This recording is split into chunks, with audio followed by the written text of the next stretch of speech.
অনেক স্থানে বিশেষ করে গ্রামাঞ্চলে দেখা যায় অনেক হুজুর চুরি যাওয়া বস্তু খুঁজে দেয়া থেকে শুরু করে অনেক গোপন জিনিস জিনের মাধ্যমে জেনে দেওয়ার প্রতিশ্রুতি দিয়ে থাকেন। এক্ষেত্রে এগুলো বিশ্বাস করা এবং কুফুরের সীমা কতটুকু? আমরা যে প্রথম বর্ষে পড়াশোনার জন্য মানব কঙ্কাল কিনে পড়ি এবং পরবর্তীতে সেটা বিক্রি করি, এটা ইসলামী দৃষ্টিতে কতটুকু জায়েজ? কেউ হজ করতে শারীরিকভাবে অক্ষম হলে বদলি হজের বিধান কি? বদলি হজের ক্ষেত্রে এমন ব্যক্তি নির্বাচন করা যাবে কিনা যিনি নিজের হজ আদায় করেন নাই। ইসলাম বহির্ভূত কোনো দেশ বা ইসলামের চর্চা তেমন করা হয় না এরকম কোনো দেশে উচ্চশিক্ষার জন্য পড়তে যাওয়া ধর্মীয় দৃষ্টিকোণ থেকে কতটা উপযুক্ত? যখন মুসলমানদের উপরে গণহত্যা চালাচ্ছে একটি টেররিস্ট রাষ্ট্র, তখন সেই রাষ্ট্রকে সরাসরি অস্ত্র প্রদান করে সহায়তা করছে এমন সব দেশে উচ্চশিক্ষা বা ভ্রমণের উদ্দেশ্যে যাওয়া যাবে কিনা? আমি জানি সালাতের পর সম্মিলিত মোনাজাত নবী করিম সাল্লাল্লাহু আলাইহি সাল্লামের সুন্নাহ দ্বারা সাব্যস্ত নয়। আবার রাসূল সাল্লাল্লাহু আলাইহি সাল্লামের বৃষ্টি চেয়ে সম্মিলিতভাবে মোনাজাত করার কথাও জানি। তাহলে সমন্বয় কিভাবে? বর্তমান বিশ্বের পরিপ্রেক্ষিতে উম্মার প্রতি আমাদের দায়িত্ব কিভাবে পালন করতে পারি? অনেক বড় প্রশ্ন, ছোট্ট করে বলি। উম্মার প্রতি, মুসলিম জাতির প্রতি একজন মুসলিম জাতির সদস্য হিসাবে আমাদের কর্তব্যের মধ্যে প্রথম কর্তব্য হবে আমি নিজে একজন আদর্শবান ভালো মুসলমান হওয়া। এটা হলো প্রথম দায়িত্ব। আমরা অনেকে জাতিকে নিয়ে অনেক চিন্তিত, কিন্তু আমি নিজের কোনো খবর নাই, আমি নিজে ভালো মানুষ হচ্ছি না। আমি নিজে ভালো মুসলমান হব, আদর্শবান মুসলমান হব, 5 ওয়াক্ত নামাজ পড়বো ঠিক মতো, সুন্দর করে ইসলামটাকে জানবো, আমার আচার আচরণ কাজ কারবার সব দিক থেকে ইসলামের সৌরভ ছড়াতে হবে। আমি যেদিকে যাব মানুষ দেখবে একজন মুসলমান গেছে। আমি যখন চিকিৎসা দেব তখন মানুষ বলবে একজন মুসলমান ডাক্তার চিকিৎসা দিয়েছে। আমি যখন ইঞ্জিনিয়ারিং করবো মানুষ দেখবে একজন মুসলমান ইঞ্জিনিয়ার কাজ করেছে। আমার প্রত্যেকটা কাজ থেকে ইসলামের সৌরভ ছড়াবে, সৌন্দর্য ছড়াবে, পরোপকার, মানুষের কল্যাণকামিতা, সুন্দর আচরণ, ম্যানার্স, ইসলাম যেগুলো আমাদেরকে শিখিয়েছে সেগুলো আমাদের মধ্যে আনা।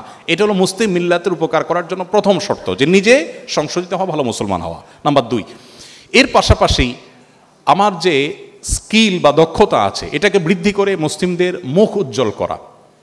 আমাদের অনেক তরুণরা আছেন যারা একটু ইসলামের দিকে আসলে, অনেক মেডিকেল স্টুডেন্ট আছেন, অনেক আপনার ইঞ্জিনিয়ারিং অনেক স্টুডেন্ট আছেন, যে কোনোভাবে তিনি হয়তো দিনের ছোঁয়ায় এসেছেন, এরপর দেখা যায় সে পড়াশোনার প্রতি আর মনোযোগী না।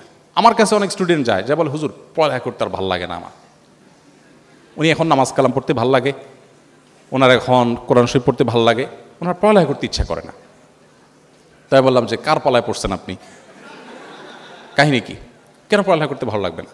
অনেক ছেলেপেলে আছে আগে বাবা মার ব্যবসা বাণিজ্যে সময় দিতেন, এখন সে ধর্মকর্ম করা শুরু করছে, এখন সারাদিন মসজিদে পড়ে থাকে, দোকান টোকানে আর যায় না, ব্যবসায় যায় না, এখন তার এগুলো ভাল লাগে না, দুনিয়াদারি আর ভাল লাগে না।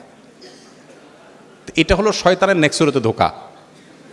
আপনি কোনো দক্ষ আলিমের পরামর্শ ছাড়া নিজে নিজে ডিসিশন নেবেন, আপনার স্কিলকে আপনি কবর দিবেন, তাহলে আপনি মুসলিম মিল্লাতের ক্ষতি করলেন। আপনার স্কিলকে ডেভেলপ করে মুসলিম মিল্লাতের মুখকে উজ্জ্বল করবার যথেষ্ট সুযোগ আছে। আমরা সেই মুসলিম যারা স্পেনের তারেক বিন জিয়াদের স্পেন বিজয়ের মধ্য দিয়ে আমরা জ্ঞান বিজ্ঞানে, বিশেষ করে আপনাদের যে সাবজেক্ট চিকিৎসা বিজ্ঞানে মুসলমানরা অনবদ্য অবদান রেখেছেন, সে অতীত আমাদের ছিল, দুঃখজনক সে অতীত আমাদের হারিয়ে গেছে, আজ নাই, সেটি পুনরুদ্ধার করতে হবে। অতএব মুসলিম জাতির জন্য আপনি কিছু করতে চাইলে আপনার স্কিলকে ডেভেলপ করে, ওই যে উদ্দেশ্য হবে আল্লাহ আমি অ্যাজ এ মুসলমান মুসলমানদের মুখ উজ্জ্বল করব, একজন বাংলাদেশি হিসেবে আমার প্রিয় স্বদেশকে আমি অনন্য উচ্চতায় নিয়ে যাব, বিশ্বের দরবারে আমি একটা ভালো জায়গায় নিয়ে যাব, চেষ্টা আমাদের মধ্যে থাকতে হবে, তাহলে আপনি মুসলিম মিল্লাতের উপকার করতে পারবেন। নাম্বার 3, বর্তমান সময় সম্পর্কে সচেতনতা, বিভিন্ন ইজম মতবাদ সম্পর্কে জানা, ইসলামকে মুসলমানদেরকে কিভাবে কোণঠাসা করা হয় সেই জিনিসগুলো দেখা। গোটা পৃথিবীর যেখানেই মানুষ মার খাচ্ছে, যেখানেই, আপনি ফিলিস্তিন বলেন আর কাশ্মীর বলেন, বার্মা বলেন আর সিরিয়া বলেন, ইরাক বলেন আর আফ্রিকা বলেন, পৃথিবীর যে কোনো জায়গায় যুদ্ধ চলছে। আপনি দেখবেন বোমার নিচে যাদেরকে দেখা যায় তারা শুধুই মুসলমান, মুসলমান ছাড়া কাউকে দেখতে পাবেন না, কিন্তু এরপরে বলা হবে যে মুসলমানরা অশান্তি সৃষ্টি করছে। আমার প্রিয় নবী সাল্লাল্লাহু আলাইহি সাল্লাম, যাকে নিয়ে আজকে আমরা আলোচনা করছি, তার জীবনে 27টি যুদ্ধে অংশগ্রহণ করতে হয়েছে, তাকে বাধ্য করা হয়েছে। সেই যুদ্ধগুলোতে অংশগ্রহণ করে সর্বসাকুল্যে যত মানুষ মারা গেছেন তার সকল যুদ্ধে, সব মিলিয়ে যুদ্ধের বাইরে কিছু মানুষ বিচারিকভাবে মৃত্যুদণ্ড পেয়েছেন তাদের বিশ্বাসঘাতকতার অপরাধে, সব মিলিয়ে 1000 মানুষ ছিল, মাত্র 1000। এই নতুন বাংলাদেশ যে আমরা পেয়েছি, এই নতুন বাংলাদেশ পেতে কত মানুষের জীবন দিতে হয়েছে? 2000 মানুষের। একটা ইউনিয়ন দখল করতে 500 মানুষের জীবন দেওয়া লাগে আজকাল অনেক সময়। সেখানে নবী সাল্লাল্লাহু আলাইহি সাল্লাম গোটা বিশ্বে ইসলাম প্রতিষ্ঠা করতে গিয়ে 600 বেশি মানুষ বিচারিকভাবে মৃত্যুদণ্ড হয়েছে। এত মানুষ কিভাবে হলো? ওই যে একসাথে ইহুদিদের বিশ্বাসঘাতকতা মদিনাতে ছিল, মদিনা সনদ লঙ্ঘন করেছিল তারা, এটা ঐতিহাসিক ঘটনা। আর মাত্র 400 মানুষের জীবনের বিনিময়ে ইসলাম গোটা পৃথিবীতে প্রতিষ্ঠিত হয়েছে। অথচ দুইটি বিশ্বযুদ্ধে 100 মিলিয়নের বেশি মানুষ নিহত হয়েছেন, মুসলমানরা করেছে। এরপরও মুসলমানদের দোষারোপ করা হবে। তো বিশ্বের এই পট পরিবর্তন, এসব পলিটিক্স, বিশেষ করে মুসলমানদের স্বার্থ সংশ্লিষ্ট বিষয়গুলো, এগুলো আমাদেরকে জানতে হবে। আপনারা শিক্ষিত মানুষ হিসাবে সেগুলো আপনারা পড়বেন, আমি আশা করব। এগুলোর মধ্য দিয়ে আপনি মুসলিম জাতির করণীয়, মুসলিম জাতির সদস্য হিসেবে আপনার করণীয় আপনি ঠিক করতে পারবেন, আপনি চূড়ান্তভাবে সঠিক সিদ্ধান্ত নিতে পারবেন ইনশাআল্লাহ। এরপরে প্রশ্ন হলো, যদি ঢাকার বাইরে যাওয়ার মতো মাহরাম না থাকে কিন্তু কোনো প্রয়োজনীয় কাজে ঢাকার বাইরে যাওয়ার দরকার হয়, তবে মায়ের সাথে যাওয়া যাবে কিনা? মা তো আসলে নিজেই একজন মহিলা, আপনার একজন পুরুষ মাহরাম লাগবে সফরের দূরত্বে যেতে হলে। ঢাকার বাইরে আর ঢাকার ভেতরে ইস্যু না, ইস্যু হলো সফরের দূরত্ব কিনা। সফরের দূরত্বে যেতে হলে আপনার মাহরামের প্রয়োজন হবে। আর সফরের দূরত্ব বলতে ওই যে 75 কিলোমিটার 77 কিলোমিটার, এত দূর যদি না হয়, এর কম যদি হয়, তাহলে আপনি সিকিউর ফিল করলে একা একা আপনি জার্নি করতে পারেন। কিন্তু শরীয়ত আপনার সেফটির জন্য এই কথাটা বলে। অনেক বোনরা বলেন যে ভাই কেমন কথা, ছেলেরা যেদিকে ইচ্ছা সেদিকে যেতে পারবে, আমরা চাইলেই যেতে পারবো না, সফরের দূরত্বে যেতে হলে একজন ছেলে আমার সাথে থাকতে হবে, কেমন কথা? আমি বলি দেখুন, এটা কেন করেছে শরীয়ত? আপনার সেফটির জন্য। আমি গত সপ্তাহে ইউরোপের কোথায় যেন সুইজারল্যান্ডের একটা জায়গায় কি যেন একটা লেক আছে খুব নাম করা, রেইনফল, সেই লেকের ওখানে গেছিলাম। তো আমাদের বাংলাদেশে এক ফ্যামিলির সাথে দেখা হলো হঠাৎ করে। আমরা কথা বলে তাদের সাথে আলাপ সালাপ করে আমরা নিচে নামলাম। লেক দেখে আমরা উপরে উঠতে উঠতে দেখি যে ভদ্রমহিলা হঠাৎ করে অসুস্থ হয়ে একদম পড়ে গেলেন এবং নাক দিয়ে রক্ত বের হচ্ছে। তার সাথে তার স্বামী ছিলেন, স্বামীর কোলায় মাথায়। আমরা ডাক্তার ডেকে আনলাম, অ্যাম্বুলেন্স ডেকে আনলাম, তিনি তাকে সেবা দিলেন। আমি তখন চিন্তা করলাম, এই ভদ্রমহিলা যদি একাকী থাকতেন, তার সাথে তার হাজবেন্ড না থাকতেন বা একজন পুরুষ মানুষ না থাকতেন, তো আজকে তার জন্য বিষয়টা কত জটিল হতো। একজন নারী তার সেফটির জন্য, তার নিরাপত্তার জন্য মাহরাম সাথে থাকার কথা শরীয়ত বলেছে। এখন যদি বলেন যে না, শরীয়ত তো আমাকে কোণঠাসা করে রেখেছে, তাহলে এটা ভুল ধারণা হবে। বোন আমার, আমাদের যারা যখন প্রেসিডেন্ট হিসেবে, মহামান্য প্রেসিডেন্ট হিসেবে দায়িত্ব পালন করেন, আমাদের প্রেসিডেন্টের থাকা অবস্থায়, প্রেসিডেন্টের দায়িত্ব পালন করা অবস্থায় কোনো প্রেসিডেন্ট যদি বলেন যে কতদিন হইল একটু কারণ বাজারে যায় মন মতো বাজার করি না, তার সাথে তার সেফটিতে দায়িত্বে থাকা মানুষদেরকে যদি বলা যে সব সরে যাও, আমাকে একটু একটা দিয়ে একটু মন মতো একটু ঢাকার লোকাল বাসে উঠতে দাও, কি বলেন? তাকে কি দেওয়া হবে? কোনোদিন দেওয়া হবে না। বলে স্যার আপনার এই কথা মানা যাবে না স্যার, রাষ্ট্রের প্রয়োজনে আপনাকে নিরাপত্তা দিতে হবে। এখন উনি যদি মনে করেন যে এটা কেমন অবিচার, কই তাদের তো যাইতে কারোর সমস্যা হয় না, আমাকে কেন বাধা দিবা? এটা কোনো যৌক্তিক প্রশ্ন হতে পারে না। ঠিক একইভাবে আমাদের বোনদের এই মাহরামের বিষয়টা আমাদেরকে বুঝতে হবে। এরপরে প্রশ্ন হলো, আমি জানি সালাতের পর সম্মিলিত মোনাজাত নবী করিম সাল্লাল্লাহু আলাইহি সাল্লামের সুন্নাহ দ্বারা সাব্যস্ত নয়, আবার রাসূল সাল্লাল্লাহু আলাইহি সাল্লামের বৃষ্টি চেয়ে সম্মিলিতভাবে মোনাজাত করার কথাও জানি, তাহলে সমন্বয় কীভাবে? খুব দরকারি প্রশ্ন। আমি একবার ঢাকায় বৃষ্টি হচ্ছিল না গেল বছর, তার আগের বছর, তখন আমাদের ফাউন্ডেশন অফিসের পাশে আফতাবনগরে আমরা বৃষ্টি প্রার্থনার নামাজ পড়েছি। তখন অনেকে প্রশ্ন তুলেছেন, এই হুজুর বলে নামাজের পরে সম্মিলিত মোনাজাত সুন্নাহ দ্বারা সাব্যস্ত না, আবার একই হুজুর বৃষ্টি প্রার্থনার পরে হাত তুলে সবাই নিয়ে মোনাজাত করলো, কেমনে কি একই মতো দুই কথা কেমনে হলো? তো ব্যাপারটা কেমন হয়ে গেল? আপনারা যেহেতু ডাক্তার মানুষ, আপনাদেরটা দিয়ে উদাহরণ দেই। আপনি রোগীকে বলে দিলেন, ভাই আপনি রাতে কিন্তু কিছু খাবেন না, রাতে কিছু খাবেন না। ও রোগী দুপুরে খেয়ে আসছে, আপনি যে বলেন যে আপনারা রাতে খাইতে নিষেধ করছে, আপনি দুপুরে কেন খাইলেন? এই প্রশ্নটা কি খুব যৌক্তিক প্রশ্ন হবে? আপনি নিষেধ করেছেন রাত্রে খেতে, আমি খেয়েছি দুপুরে, আপনি যদি আমাকে বলেন যে আপনাকে না খেতে নিষেধ করেছি, আপনি কেন খেলেন? এই প্রশ্নটা যেরকম অযৌক্তিক হবে। নবী সাল্লাল্লাহু আলাইহি সাল্লাম 5 ওয়াক্ত নামাজের পর বিভিন্ন মাসনুন দোয়া জিকির পড়তেন, সেটা আমরা সুন্নাহ মনে করি। কেউ আল্লাহর কাছে কিছু চাইলে নামাজের পরে তিনি চাইতে পারেন, সেটারও সুযোগ আছে, নামাজের পরে দোয়া কবুল হয়, সেটা নিষেধ না।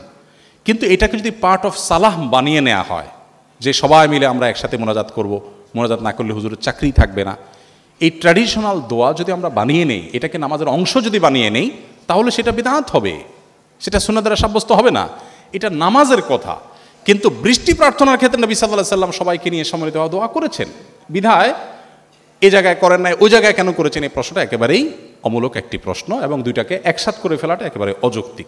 দুই জিনিস এবং দুই জায়গা। নবী সাল্লাল্লাহু আলাইহি সাল্লাম যেখানে যেটা করতে বলেছেন সেখানে সেটা করা, যেখানে তিনি করেছেন সেখানে আমি করব, যেখানে তার দ্বারা করাটা সাব্যস্ত হয়নি। 10 বছরে নবী সাল্লাল্লাহু আলাইহি সাল্লাম মদিনায় 5 ওয়াক্ত নামাজের যে ইমামতি করেছেন, সেটা হিসাব করলে সম্ভবত 18,000 ওয়াক্ত হয়, আমি যদি ভুল না বলে থাকি। এই 18,000 ওয়াক্ত তিনি ইমামতি করেছেন। তারপরে 30 বছর ধরে 4 খলিফা ইমামতি করেছেন। এই যে 30 বছর করেছেন তার 3-18 যুক্ত করেন, তাহলে কয় যুগ হলো? এত যুগে নামাজের পর সাহাবীদেরকে সাথে নিয়ে তিনি যদি আমাদের মতো এরকম ট্র্যাডিশনাল মোনাজাতে অভ্যস্ত থাকতেন, কি পরিমাণ হাদিসে সেটার বর্ণনা আসতো সেটা বলার অপেক্ষা রাখেন। অথচ আপনি সালাত সংক্রান্ত ইসলাম ফাউন্ডেশন থেকে অনুবাদ হওয়া বইগুলো নেন, হাদিসের গ্রন্থগুলো খোলেন, কোথাও এটা দেখতে পাবেন না। নামাজের পর কেউ যদি আল্লাহর কাছে দোয়া করা নিষিদ্ধ নয়, কে এটাকে নামাজের অংশ মনে না করলে সেটাও নিষিদ্ধ নয়। আমরা এটা আবার ভুল না বুঝে নামাজের পর দোয়া করা যাবে না, দোয়া তো অবশ্যই করা যাবে, কিন্তু এটাকে আমরা যে ট্র্যাডিশন বানিয়ে নিয়েছি এটা আসলে হাদিস এভাবে করতে বলা হয়নি। কিন্তু বৃষ্টি প্রার্থনার ক্ষেত্রে বলা হয়েছে, অতএব ওখানে বলা হলে এখানে কেন বলা হবে না, এই প্রশ্ন একেবারে অযৌক্তিক। দুই জায়গায় 22-23 বছরের একটা মেয়ে কোনো ছেলেকে পছন্দ করে বাড়ি জানানোর পর বাড়ি থেকে বলে চাকরি পেলে ওই ছেলের সাথে বিয়ে দিব। ছেলে মেয়ে এক বয়সের এবং ছেলের পড়াশোনা শেষ করে চাকরি পেতে অনেকটা সময়ই লাগবে। মেয়ে অনেকবার বাড়িতে বোঝানোর চেষ্টা করার পরও বিয়ের জন্য রাজি হয় না, বরং মেয়ের মা রাগ করে বলে নিজে নিজে বিয়ে করে নিতে। এমন পরিস্থিতিতে যদি মেয়েটা কাউকে না জানিয়ে বিয়ে করে তাহলে এটা জায়েজ হবে কি না? খুব কমন পড়ে গেছে নাকি? এত খুশি হওয়ার কারণ কি? বেশি কমন হয়ে গেছে? আচ্ছা, এ ধরনের প্রশ্ন প্রায় আসে, 10টা আসলে একটার উত্তর দেওয়ার চেষ্টা করি, তারপরে এটা গুরুত্বপূর্ণ বলতে হবে, খুব অল্প করে বলি। দেখুন, আল্লাহ সুবহানাহু ওয়া তাআলা বিবাহের দায়িত্ব দিয়েছেন অভিভাবকদের উপরে। আল্লাহ কোরআনে বলেছেন ওয়া আনকিহুল আয়ামা মিনকুম ওয়াস-সালিহিনা মিন ইবাদিকুম ওয়া ইমাইকুম। অভিভাবকদেরকে আল্লাহ অর্ডার করেছেন তোমরা তোমাদের অধীনস্থদেরকে বিবাহ দাও। নবী সাল্লাল্লাহু আলাইহি ওয়াসাল্লাম বলেছেন তোমাদের সন্তানরা যখন বিয়ের উপযুক্ত হবে, প্রাপ্তবয়স্ক হবে, তখন তাদেরকে বিয়ে দিতে দেরি করবে না। যদি করো, তারা যদি হারামের পথে পা বাড়ায় এবং সমাজে বিশৃঙ্খলা তৈরি হয়, অসুবিধা তৈরি হয়। সেদিন কোনো একটা ইউনিভার্সিটিতে এটা নিয়ে আলোচনা করার পর ভিসি মহোদয় আমাকে আলোচনার পর বললেন যে আপনাকে স্পেশাল থ্যাঙ্কস এই প্রশ্ন উত্তর দেওয়ার জন্য, কারণ প্রতিদিন এটার বিচার করা লাগে। তো আমি বলতে চাই যে নবী সাল্লাল্লাহু আলাইহি ওয়াসাল্লাম বলেছেন যদি সন্তানরা বিয়ের উপযুক্ত হয়, অভিভাবকদের কর্তব্য তাদেরকে বিয়ে দেওয়া। যদি না দেয় এবং সন্তানরা যদি বিপদগামিতার পথে পা বাড়ায়, সমাজে বিশৃঙ্খলা সৃষ্টি হয়, তাহলে সেক্ষেত্রে কি হবে? তাহলে সেক্ষেত্রে যে ফিতনা, ফাসাদ, অনাচার হবে, এগুলোর দায় অভিভাবকের উপরে বর্তাবে। হারাম রিলেশন যারা করছেন, এখানে মূল প্রশ্ন যাওয়ার আগে একটা কথা বলা দরকার ছিল, সরি আমি ওখানে একটু ব্যাক করছি। সেটা হলো বিবাহের আগে ছেলে মেয়েদের মধ্যে পরস্পরকে তথাকথিত ভালোবাসা নিবেদন করার নামে, প্রেম নিবেদনের নামে বছরকে বছর যে হারাম রিলেশন থাকে, এটা ইসলাম কেন হারাম করেছে? দেখুন, ডক্টর খন্দকার আব্দুল্লাহ জাহির রহমাতুল্লাহর চমৎকার একটা অ্যানালাইসিস আছে এই ব্যাপারে। স্যার বলেন যে দেখেন, একটা সাইক্লোনে, একটা ঘূর্ণিঝড়ে একটা দেশের বেশিরভাগ মানুষ মারা যেতে পারে, ওইটা আবার রিকভার করা সম্ভব। কিন্তু কোনো জাতির মধ্যে যদি একবার এই টেন্ডেন্সি আছে যে আমরা সন্তান গ্রহণ করব না, বৈবাহিক জীবন যাপন করব না, সাংসারিক জীবন যাপন করব না, এই প্রবণতা যদি কোনো জাতির মধ্যে একবার আসে, তখন মানব সভ্যতার অস্তিত্বই হুমকির মধ্যে পড়বে। কিভাবে? আজকের উন্নত পৃথিবীর যে কোনো দেশ আপনি তাকান, পশ্চিমের যে কোনো দেশের দিকে তাকান, এমনকি পূবেও তাকান, কয়েকদিন আগে দেখবেন কানাডা আমাদের দেশ থেকে গণহারে ভিসা দিয়ে লোক নিছে। আমি একটু অবাক হয়ে গেছি শুনে যে ব্যাপার কি, এত বেশি লোক নিচ্ছে কেন? পরে শুনলাম যে তাদের দেশের লোকের টান পড়ছে, আমার দেশ থেকে লোক নিয়ে যাচ্ছে। আপনারা স্টুডেন্ট ভিসা যখনই দাঁড়ান কোনো এম্বাসিতে, একটু মোটামুটি যোগ্য ছাত্র হলে আর দেরি করে না, সাথে সাথে তারা নিয়ে যাচ্ছে। ব্যাপার কি? আমি ভিজিট ভিসার জন্য গেলে আমাকে তো ভিসা এরকম দেয় না, আপনাকে তো বেশি দিচ্ছে কেন? তাদের দেশে আসলে পর্যাপ্ত লোক নেই। এখন প্রত্যেকটা উন্নত দেশে, আপনারা সবাই জানেন আমার চাইতে বেশি, প্রত্যেকটা উন্নত দেশে সন্তান হলে সরকার তার জন্য বাবা মাকে ভাতা দেয়, 2টা হলে আরও বেশি দেয়, 3টা হলে আরও বেশি দেয়, মানে সন্তান যেন হোক সরকার চায়। কিন্তু বাস্তবতা হলো তাদের দেশে এমনভাবে জেনারেশন গ্যাপ তৈরি হচ্ছে যে দেশ চালাবার মতো পর্যাপ্ত মানুষের নেই। ওই যে বিবাহকে তারা ডিনাই করেছে, বিবাহ বহির্ভূত সম্পর্ককে অ্যাপ্রিসিয়েট করেছে, তার পরিণতি তারা ভোগ করছে, আরও হয়তো চরম পরিণতি অপেক্ষা করছে। তো এই জন্য বিবাহ বহির্ভূত সম্পর্ক হালাল নয়, এখান থেকে বেরিয়ে আসতে হবে। অভিভাবকরা যদি বিবাহ না দেন তারা গুনাহগার হবেন। এখন আপনার অভিভাবকদেরকে আপনি বোঝাতে পারছেন না, কি করবেন? আমি বলবো যদি পারেন অভিভাবকদেরকে আমার অফিসে নিয়ে আসবেন। যদি আপনি আনতে পারেন আমি ইনশাআল্লাহ চাচা চাচিকে বোঝানোর চেষ্টা করব ইনশাআল্লাহ। আমি পল্টনের একটা হোটেলে গিয়েছি একটা প্রোগ্রামে, তো এক যুবক তার বাবাকে হাত ধরে নিয়ে আসছে আমার কাছে, এসে বলছে হুজুর এই আমার বাপ অনেক বলছে বিয়ে দেয় না, একটু বলেন। আমি একটু লজ্জায় পড়ে গেলাম যে কত বেহায়া ছেলে, এভাবে মুখের উপরে বলে নাকি মানুষ?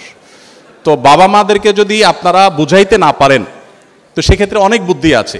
সেদিন এক যুবক একটা দারুণ আইডিয়া দিল, বললো যে ভাই আর্লি ম্যারেজের যে উপকারিতা, এটা নিয়ে আপনার একটা বক্তব্য ছিল, আব্বা আম্মাকে তো আসলে ডাইরেক্ট বলাও যায় না, তো ওই বক্তব্যটা ইউটিউবে চালাই দিয়ে আমি টয়লেটে চলে গেছি। তাতে পারপাস সার্ভ অনেকটাই হয়ে গেছে, বাবা মা অনেক কনভিন্স হয়ে গেছে যে হ্যাঁ ঠিক। তো যাই হোক, আমাদের বাবা মাদেরকে আমি অনেক সময় বলি, এখানে তো আর মুরব্বীরা নাই, ওনাদেরকে থাকলে আমি বলতাম, এবং অনেক সময় আমি বলি আমাদের মুরব্বীরা বাবা মারা ওনারা যে বয়সে বিয়ে করেছেন, এখনকার সন্তানদের সামনে সোশ্যাল মিডিয়া যে ফিতনার সয়লাভ চলছে, তাদের তার চাইতে বেশি আর্লি বিয়ে করার প্রয়োজন হয়। আমি অনেক জায়গায় বলেছি যে আমি কিন্তু এই বয়সে নানা হয়ে গেছি, কেউ বিশ্বাস করে না, আমি এখন এই বয়সে নানা হয়ে গেছি, ইনশাল্লাহ দাদা হতে যাচ্ছে আল্লাহ চাহেন তো। তো আর্লি ম্যারেজের যে কত উপকারিতা আছে সেটা অনেক লম্বা টপিকের বিষয়। শুধু এটুকু বলবো যে বাবা মাকে কনভিন্স করে বিয়ে করবেন, এটা তাদের কনভিন্স করে করাটা আপনার দায়িত্ব।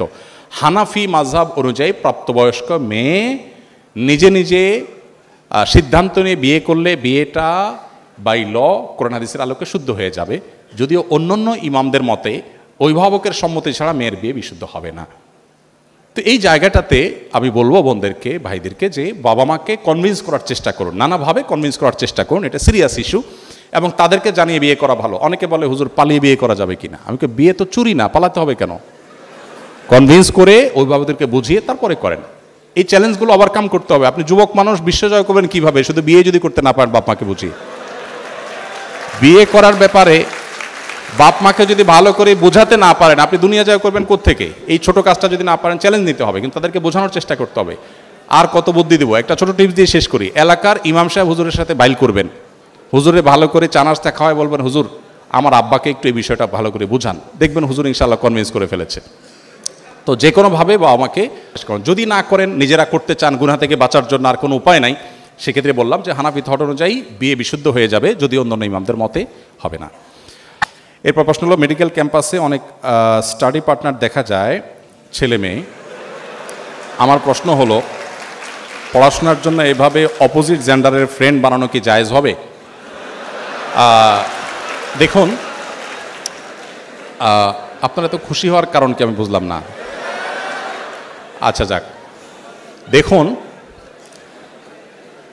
বিষয়টা হলো, আমার কথা নয়, আপনারা আমার চেয়ে ভালো জানেন, একজন পণ্ডিত বিজ্ঞানীর কথা, একজন ছেলে এবং একজন প্রাপ্তবয়স্ক ছেলে প্রাপ্তবয়স্ক মেয়ে কখনো বন্ধু হতে পারে না।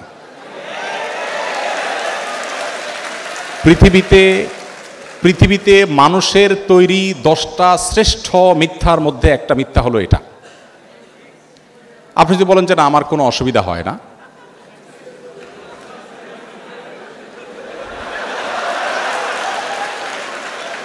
যদি আপনি মনে করেন যে না আমার কোনো সমস্যা হয় না, আমার মনে তো খারাপ চিন্তা আসে না, বাজে চিন্তা আসে না, তাহলে আপনি মেডিকেল স্টুডেন্ট হওয়া সত্ত্বেও আপনার ডাক্তারের কাছে যাওয়া উচিত, অথবা আপনি আপনার কথায় অসত্যবাদী, দুইটার একটা। দেখুন, আমি বলছি না যে কোনো হোয়াটসঅ্যাপ গ্রুপে, কোনো মেসেঞ্জার গ্রুপে বা কোনোভাবে শরিয়ার পর্দা মেনটেন করে একে অন্যের সাথে পড়াশোনা বিষয়গুলো শেয়ার করা যাবে না, তা বলছি না। আপনি সেফটি নিশ্চিত করে যদি এটা করেন, আপনি অবশ্যই করতে পারেন, কিন্তু সেফটি নিশ্চিত করতে হবে। শরিয়া কেন পর্দার কথা বলেছে? দেখুন, গোটা পৃথিবীতে একটা প্রচেষ্টা দেখবেন যে আমাদের মুসলমানদেরকে মেয়েদের মুখোমুখি দাঁড় করানো হয়, যেন মেয়েদের বিরুদ্ধে ইসলাম সব কিছু করেছে। আমরা গত পরশুদিন সম্ভবত বুয়েটে আলোচনা করেছিলাম যে আমাদের প্রিয় নবী সাল্লাল্লাহু আলাইহি ওয়াসাল্লাম নারীদের জন্য কি করেছেন। খুব বেশি সময় পাই না, যতটুকু পাইছি আমি চেষ্টা করেছি বলার। আপনি যদি এটা নিয়ে পড়াশোনা করেন আপনি অবাক হবেন। আজকের নারীবাদের স্লোগান ধরা মানুষগুলোর জন্মের ১৫০০ বছর আগে প্রিয় নবী সাল্লাল্লাহু আলাইহি ওয়াসাল্লাম নারীদেরকে পাতাল থেকে তুলে আকাশে রেখে গেছেন। অনেক আলাপ, সেদিকে আমি যাব না। আমি শুধু এটুকু বলবো যে আল্লাহ রাব্বুল আলামিন যে বিধানগুলো দিয়েছেন আমাদের কল্যাণার্থে দিয়েছেন, আমাদের ক্ষতির জন্য দেননি। আমরা মানুষ তার বিরুদ্ধে নিজেদের বুদ্ধি থেকে অনেক কিছু এক্সপেরিমেন্ট করতে গিয়ে একটা সময় আমরা সারেন্ডার করতে বাধ্য হই। আপনি পশ্চিমে দেখেন, পশ্চিমা পৃথিবীতে দেখেন, নারীদেরকে ইসলামের মুখোমুখি করার চেষ্টা করা হওয়া সত্ত্বেও সেখানে ইসলাম গ্রহণকারী মানুষদের মধ্যে পুরুষদের চাইতে নারীদের সংখ্যা সবচাইতে বেশি। আজকেও দেখলাম অনেকগুলো কম্পিটিশন আমার বোনরা এগিয়ে আছেন। আমরা সুন্নাহ ফাউন্ডেশন থেকে যে কটা কম্পিটিশনতে বেশিরভাগ ক্ষেত্রে দেখি ছেলেদের চাইতে মেয়েরা এগিয়ে আছে, তার মানে ছেলেরা ফাঁকি ঝুঁকি বেশি করে। মেয়েরা তুলনামূলক একটু বেশি সিরিয়াস। তো বোনদের সাথে ভাইদের অর্থাৎ ছেলে মেয়েদের পরস্পর যদি পড়াশোনার বিষয়গুলো শেয়ার করতে গিয়ে ফিতনামুক্ত পরিবেশে করা যায়, যেখানে আসলে কোনো প্রকার ফিতনার আশঙ্কা থাকবে না, হতে পারে সেখানে অনেকে আছেন, একান্তে একজন নাই, শুধুমাত্র একজন এবং একজন যদি হয়, অর্থাৎ একজন ছেলে একজন মেয়ে, তখন অন্টন আলাপ করতে করতে সেখানে নানাবিধ ফিতনার দিকে চলে যায়, নানাবিধ শয়তান মনের ভিতরে ওয়াসওয়াসা নিয়ে আসে। দিন শেষে আমরা মানুষ, গোটা পৃথিবীতে আপনি দেখেন এই উন্মুক্ততা এবং পর্দাহীনতার যে কালচার, এই কালচারকে যারা ডেভেলপ করেছে তাদের কোথাও মেয়েরা সেফ নেই, নিরাপদ নাই। আপনি এখানে যতই বলেন যে ভাই সবাই ভালো হয়ে গেলেই তো হয়, মনটাকে ভালো করলেই তো হয়, এই মুখরোচক অনেক স্লোগান আপনারা শুনতে পাবেন, এর চাইতে ভুয়া কথা, বোগাস কথা আরেকটা আপনি পাবেন না। কিসের মন ভালো করা? মন ভালো করলে যদি ঠিক হয়ে যায়, তা আমার প্রশ্ন হলো, আপনি ব্যাংক থেকে টাকা তুলে কেন ব্যাগে লুকায় লুকায় নেন? আমাদের চোর ভাইরা সবাই মন ভালো করলেই তো হয়ে যায়। সেখানে ওয়াজ কেন করেন না যে ভাই সবাই মনটা ঠিক করেন, কেন আমার টাকা ঢাকতে হবে, আমার টাকা আমি ওপেন নিয়ে যাবো, আপনি আপনাকে সেভ করেন, এটা কেন বলেন না? যাই হোক, এটা আমি দীর্ঘ আলোচনা যাব না। তো এই বিষয়টাকে মেনটেন করে আপনি করতে পারেন, সেটা ইসলাম আপনার জন্য জায়েজ রেখেছে। আমরা যে প্রথম বর্ষে পড়াশোনার জন্য মানব কঙ্কাল কিনে পড়ি এবং পরবর্তীতে সেটা বিক্রি করি, এটা ইসলামের দৃষ্টিতে কতটুকু জায়েজ? ইসলামের দৃষ্টিতে এটা জায়েজ নাই। আমি জানি আপনারা প্রায় সবাই এটা করেন, কিন্তু এটা জায়েজ নাই। কেন জায়েজ নাই? দেখুন, ইসলাম মানব জাতিকে সম্মানিত করেছে। আল্লাহ বলেছেন ওয়ালাকাদ কাররামনা বানি আদম, আমি আদম সন্তানকে সম্মানিত করেছি। এজন্য মানুষের শরীরের কোনো অংশ বিক্রি করা ইসলাম জায়েজ রাখেনি, এটা পণ্য নয়। যদি গবেষণার প্রয়োজনে কোনো অংশ নিয়ে গবেষণা করতে হয় বা মানুষের শরীরের কোনো অংশ একজন অন্যজনকে দিতে হয়, সেটা বিনা পয়সায় দিতে হবে, এটা চ্যারিটি থাকতে হবে। রক্ত দিলেও কেউ বিক্রি করতে পারবে না, শরিয়া দৃষ্টিকোণ থেকে রক্ত দান করবে, এটা তার ইবাদত হিসাবে সওয়াবের জন্য দিবে। এখন আপনি হয়তো বলবেন যে বস্তুবাদের এই পৃথিবীতে এটা কি সম্ভব? সব কিছুই সম্ভব হবে মানুষ যদি আসলে সদিচ্ছা রাখে। আমরা যখন সুদের ব্যাপারে বলি যে ঋণ দিতে হবে সুদমুক্ত, তখন বলে ভাই সুদমুক্ত ঋণ কেউ দিবে পৃথিবীতে? সুদের এই ডেভেলপমেন্ট পৃথিবীতে যতদিন না হয়েছে, শত শত হাজার বছর পর্যন্ত মুসলমানরা যখন বিশ্ব শাসন করেছে, তখন সুদমুক্ত অর্থনীতি কিভাবে তারা দাঁড় করিয়েছিল সে বিষয়ে স্টাডি এবং বহু গবেষণা আছে। সো আমরা বানিয়ে নিয়েছি একটা পৃথিবী, স্বার্থপর পৃথিবী, যেখানে থুতু ফেলতে মানুষ স্বার্থ ছাড়া ফেলে না। সেখানে আসলে এগুলো চিন্তা করা একটু কঠিন, কিন্তু বাস্তবতা হলো ভিন্ন। এটা অবশ্যই আমাদেরকে দেখতে হবে।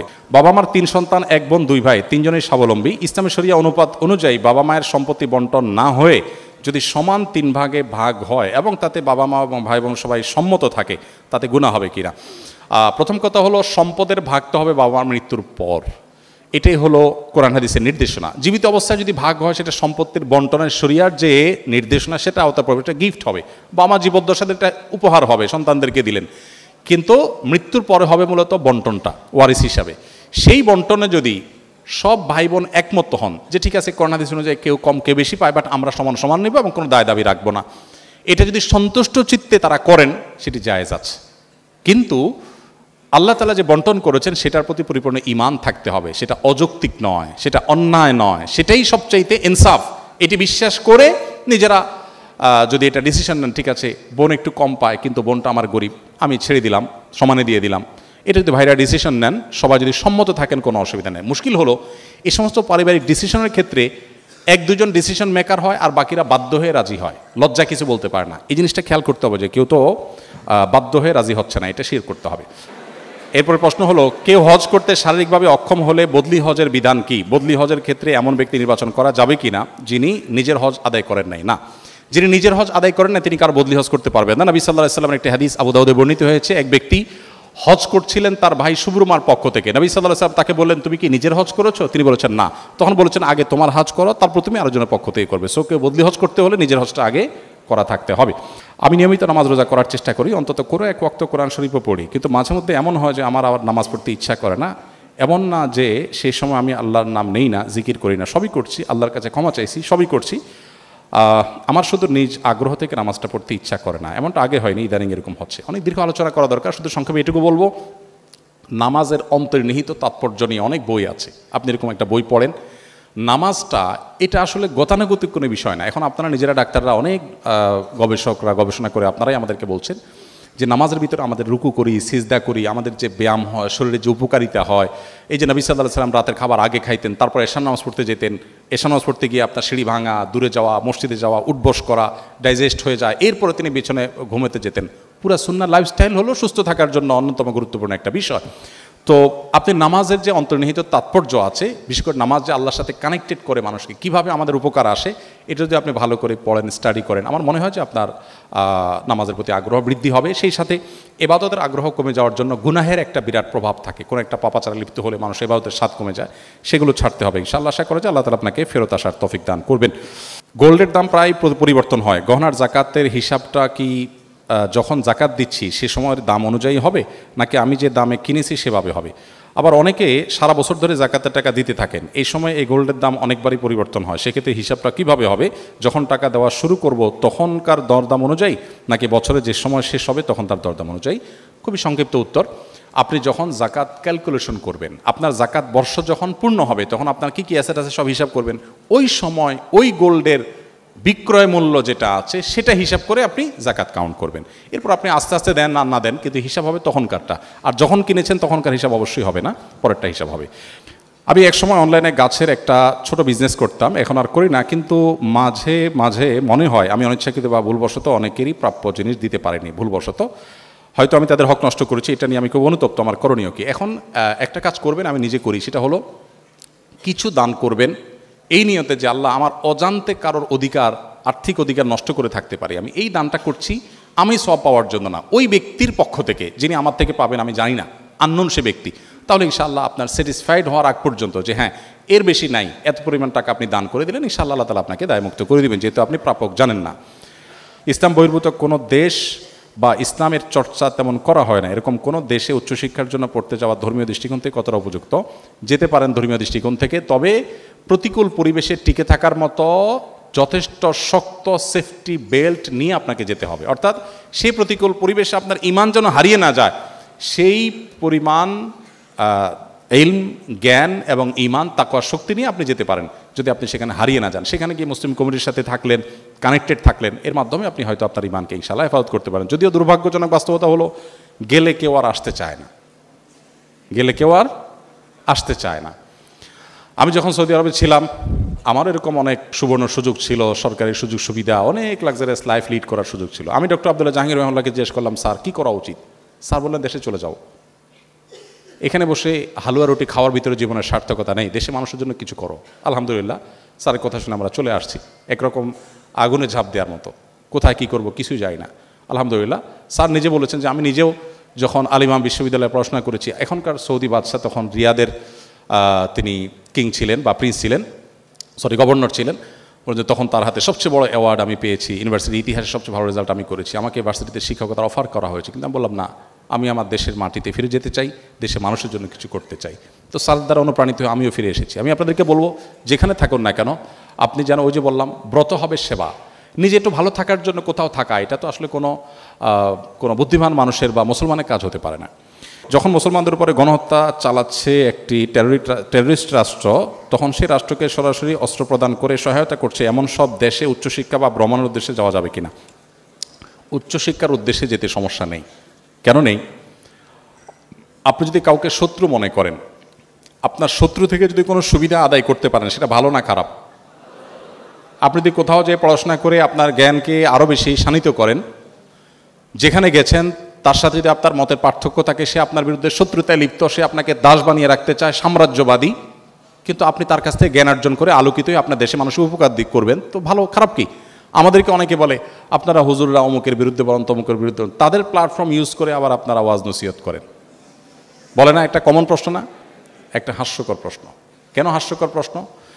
আমাকে একজন ঢেল মেরেছে আমাকে আঘাত করার জন্য, ওই ঢেলাটা আমি ধরে তার দিকে মেরে দিলাম, লাভ করলাম না লস করলাম? এখন আপনি যদি বলেন ভাই কাজটা কি ভালো হইল, শত্রুর ঢেল মারলেন আপনি, এই প্রশ্নটা কোনো লজিক্যাল প্রশ্ন? আমি যদি ইহুদি তৈরি করা সোশ্যাল মিডিয়া ব্যবহার করে আমার আদর্শ প্রতিষ্ঠা করতে পারি, তো আমি তো তার ঢেল দিয়ে আমি তাকে মারছি, সমস্যাটা কোথায়? এই বিষয়গুলোকে আমরা অনেক সময় অনেক শক্ত করে ফেলি, অনেক কঠিন করে ফেলি, ইসলামে তো কঠিন না। সো আপনি জ্ঞান অর্জন করার জন্য অমুসলিম প্রধান দেশে অবশ্যই যেতে পারেন। অনেক স্থানে বিশেষ করে গ্রামাঞ্চলে দেখা যায় অনেক হুজুর চুরি যাওয়া বস্তু খুঁজে দেয়া থেকে শুরু করে অনেক গোপন জিনিস জিনের মাধ্যমে জেনে দেওয়ার প্রতিশ্রুতি দিয়ে থাকেন। এক্ষেত্রে এগুলো বিশ্বাস করা এবং কুফুরের সীমা কতটুকু, এটা সম্পূর্ণ নাজায়েজ একটি কাজ। ইস্তেআনা বিল জিন বা জিনদের সাহায্য নিয়ে এ ধরনের কাজ করা, এটাকে সারা বিশ্বের সব উলামা ইকরাম নাজায়েজ বলেছেন। অতএব এটি কোনো অবস্থাতে জায়েজ নয়। যদি জিন দিয়ে এরকম চোর ধরা এটা জায়েজ হতো বা এটাই যদি শরিয়ার সিস্টেম হতো, তাহলে নবী করিম সাল্লাল্লাহু আলাইহি সাল্লাম সাক্ষী টাক্ষী দিয়ে আদালতের ব্যবস্থা করতেন না, তিনিও এই জিনে ধরা একটা রোগীর লোক রাইখা দিয়ে এই কাজ করতেন। সো এটা সঠিক কোনো কাজ নয়। ইসলামের দৃষ্টিতে প্রক্সি দেওয়া নেওয়া বিষয়ে জানতে চাই। Again common. আচ্ছা, এইটা যেখানেই গেছি আমি শিক্ষা প্রতিষ্ঠানে সব জায়গায় দেখি কমন প্রশ্ন এটা আসছে। তার মানে এই অপকর্মটা খুব বেশি হয়, খুবই জঘন্য কথা। আপনি একজন স্টুডেন্ট অনুপস্থিত, আপনি আপনার দোস্তের হয়ে হাজিরা দিয়ে দিলেন, সে আসলে উপস্থিত না, তাহলে আপনি একটা মিথ্যার সাথে নিজেকে সামিল করলেন। কোন অবস্থাতে এটা জায়েজ হতে পারে না। এটা যে না জায়েজ এটা বোঝার জন্য তো পণ্ডিত হওয়ার প্রয়োজন নাই, কমন বিষয়, আমরা যে কেউ বুঝতে পারি।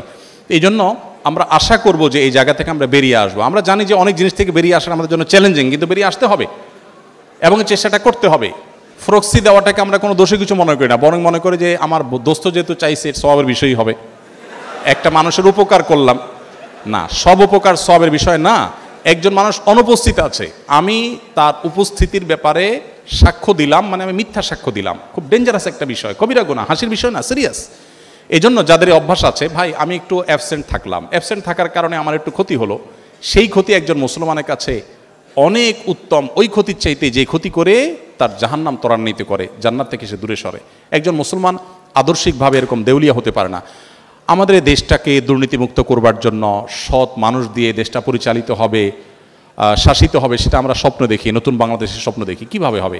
আপনি যদি স্টুডেন্ট লাইফে প্রক্সি দেন, আপনার যদি জন্ম তারিখ কম বেশি করে দেন শুধুমাত্র বেশি দিন চাকরি করার জন্য, অসততার উপরে ভিত্তি যদি থাকে আপনার কেরিয়ার, আপনার স্টুডেন্ট লাইফ, আপনি চাকরি জীবনে কি করবেন?